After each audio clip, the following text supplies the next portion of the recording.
Hi and welcome to this week's episode of Magoos Corner. I'm your host, Trevor Gregg, joined by Sean the Diff Jacobson from Rosewater. Hello, mate. Hello, Trev. Just getting over the little blooper that we had just then. Yep. We're having a look at Division 3 reserves this week, so after 7 rounds, Flinders Park, Das will be very, very happy with this one. Something I didn't see coming for this year especially. Undefeated at the moment and on good percentage. It's two. Yes, so it's they're just rolling on at the moment. Flinders Park so far. Mitcham 6-1, sitting just behind. behind. Surprised me as well. Absolutely, because they've been struggling over the past couple of years, especially and also in their A grade. Pembroke Old Scholars with that terrible oval, 5-2. Walkerville on a new oval now has been returfed. No more spoon drains. 4-3. Sorry. And also they're kicking really, really good big scores, that top four, and not getting a lot kicked against them. I think you'd find probably out of those 604, 200 of those points would have come against the bottom side. Yeah, it's one of the most worst percentages of the side I've ever seen. Well, they've come up. They've come up. They were 8% Kilburn, but now they're 9.19, which is they're on the improve. We've got Golden Grove 4-3, sharing that with Athelston. Seaton Ramblers 2-5 with Jeps Cross. Jeppy's in a bit of trouble still. Plimpton on 1-6, that surprises me a lot. And Kilburn, no wins, 7 losses. I think clubs the word is it's just going to be who beat them by how much this last week. Let's try and better it, which is hard. Oh yes. It's a terrible thought, but unfortunately that's the way footy goes at the moment. I've been in sides like that before where you're getting pumped all the time. It's not good, but you just got to tough it out, I guess. Can they keep going?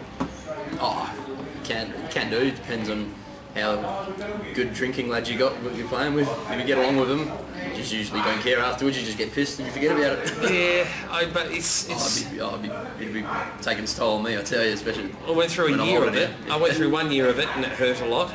But it's you're the coach, it makes it even worse. Really.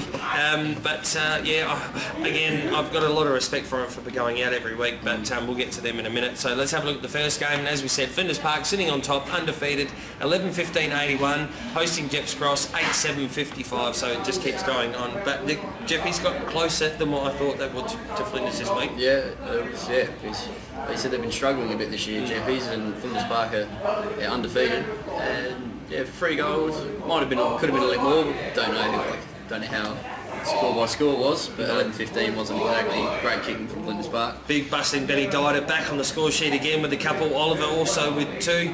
Watson, O'Donnell, Pine and a host of others. Hanson, Ford, Blythe were the better players there for Flinders Park. And for Jeps Cross we had to the Creek and White, and singles to Sterling, Payne, Brooks and names. McAuliffe, Mexon, 2 dads. Yep, done with that one. And best players were the Prick, Matthews, Apps, Forrester and Tretas. The Prick. Yeah, the Prick. The Prick. The next one, Golden Grove hosted Walkerville at Harpers Field. 12-9-81 to 8-11-59. Yeah, close game. Yeah, a bit of a close game, but just trying to think, it's about 4th and 5th, aren't they? Mm. Yeah, so out of Golden Grove, so probably about right. You picked Golden Grove at home most can't see quarter by quarter. It was just, so I don't know how tight it was through the game, but yeah. 12-9 to 8-11 though. So again, the inaccurate kicking get away from sides this week. Yeah, 8-11 probably isn't too bad because you just don't know. No. Since 12-9, Golden Grove looked like they were in control most of it. Collins with 2, Arbon also with a couple, Dearman, McLean and a couple of others chipping in. And then we had Arbon, Warland and McLean as the better players there for Walkerville. And for Golden Grove we had, is that Braden Morris with 5? Okay, he's out of Golden Grove. Guardio 3, Sakosha 2 and Hoskins and Lemon with 1. And best players were Harris, Guardo, Sakosha, Morris and good old Gentle Core. The Gentle Core. Now these are the ones that are like Athelston and Mitcham, given play-by-play and quarter-by-quarter, so very much equal in the first quarter. Howling breeze here. It would have been, absolutely. I mean, it's depending on which way they went, it's either uphill or downhill at Athelston. Athelston kicking away in the second quarter by 5 goals to 1 goal. And then Mitcham come back 6 goals to 2 in the third quarter, so they were 8-5-53 apiece. Yeah. And then in the last quarter, where it counted, Athelston 13-6 to 8-7. So it's a nice win there for Athelston. Yeah, like I said, it must have been a howling breeze to one side because it was looks like scoring only at the one end, except for when Mitchell didn't do it in the first quarter, which probably cost them. Looks like. Yep. And it is a hard oval to play when you're away. Yeah, well, the way out, right, just in the footy over there almost. Yeah. I mean, so we'll look at Mitchum, with Hardy with 3, Greenshields, Archer, and a couple of others chipping in, and then the better players were Stewart, Towers, and Elton. And for Athelston, with Spagnaletti with 4, Bywater Nemeth with 2, you've done this on purpose. Diatilavi with 2, Davies with 2, oh geez, I've got a few, Sykes with 2, and Zwart with 1, and best players Marotta, Davies, Jonas, Osborne, and Westo. Speaking of Jonas, he's in a bit of trouble. Yeah, we get a few. You put him to sleep, all right, though. Yeah, no, I still think it was an accident. Now, next game, Seaton Ramblers getting a good win, and as we said earlier, more, I reckon. Yeah, I'd take this as a win, Kilburn. Sitting 7th is probably one of the lowest losses Kilburn's had so far this year. 3-1-19 to Seaton Ramblers, 18-23-131. This is a Pedler Reserve, so east-west oval. Yeah, like ours. Going towards one end, 18-23. So you expect a little bit of an accuracy, but I did think Seaton would win by a lot more than this. Yeah, I thought 30 plus. But Harley, Warrior, and Miller were the goal scorers for Kilburn. Perkins, Druitt, Kais, Harley, and Sapanic were the best players there for Kilburn. All right, here we go. All right, goal kickers for Seaton. Sajatovic, 5. Justin Sajatovic. Yep. Cavudio to 4. Laudado 2. Gee, these names. Lockett 2. There's one. There's an easy one.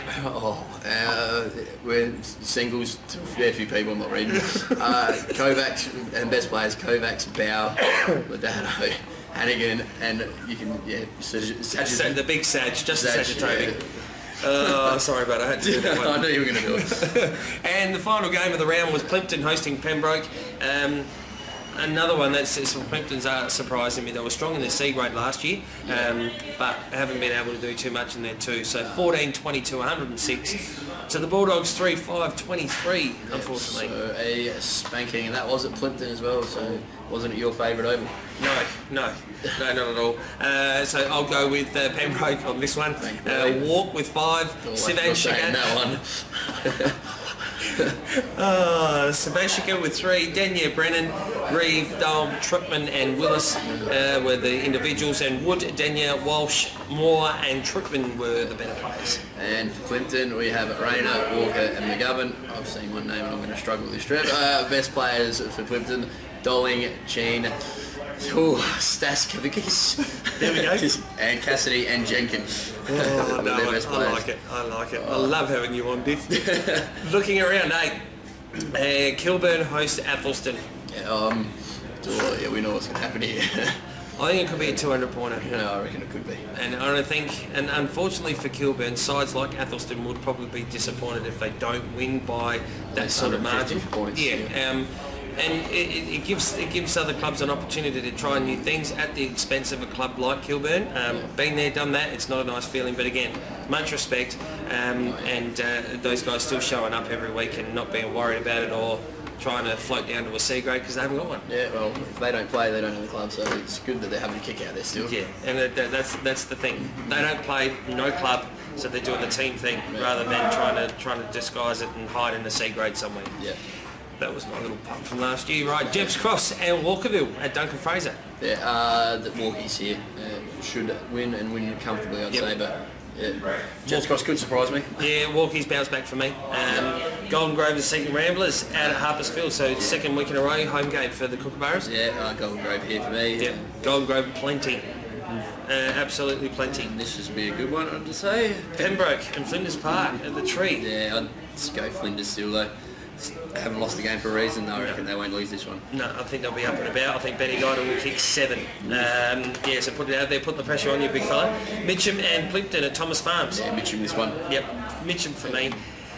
Okay, so again, make sure you subscribe to the SA Footballer magazine and have a chat with your committee members and your club managers about having the game called live at your club. It was an absolutely fantastic result out at Tea Tree Gully on the weekend in Division 1. Massive feedback, all in the positive. So and then you can have your sponsors put up in names and lights and rather than just a board up in the room. So once again, thanks very much for your time. We'll catch you again next week.